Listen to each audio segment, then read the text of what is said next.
Commémorée le 14 novembre de chaque année, la journée mondiale du diabète a été célébrée en différé au Gabon ce 19 novembre 2024. Ayant pour thème à l'international briser les barrières et combler les lacunes, le Gabon a tenu à matérialiser cette thématique sur le terrain en organisant à l'esplanade du CHU de Libreville des dépistages gratuits des diabètes de type 1 et 2. Quand les patients arrivent, les personnes qui viennent pour se faire dépister, on commence d'abord par les enregistrer.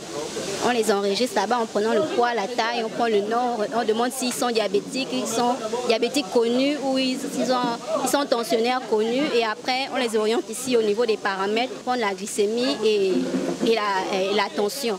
Et s'il y a un souci, on les oriente vers les médecins qui vont les conseiller. Par exemple, s'ils ont un problème de tension, les envoyer vers un cardiologue. S'il y a un problème de diabète, leur demander de prendre un rendez-vous pour continuer le suivi. Cette opération a connu un engouement particulier des populations venues se faire dépister. Elle est intéressante, la journée mondiale du diabète, c'est pour savoir si c'est la santé actuellement, surtout pour les gens qui ont dépassé les 50 ans, pour vraiment suivre cela, pour avoir une bonne santé et puis voir la suite.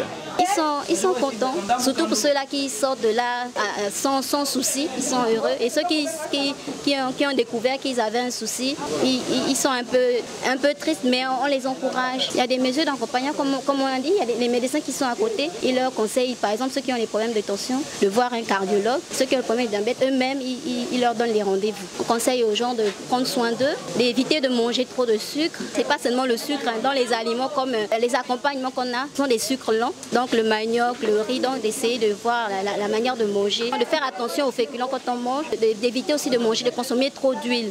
Cette initiative des pouvoirs publics traduit l'engagement de l'Organisation mondiale de la santé à réduire les risques et à garantir que toutes les personnes chez qui un diabète a été diagnostiqué aient accès à un traitement et à des soins de qualité.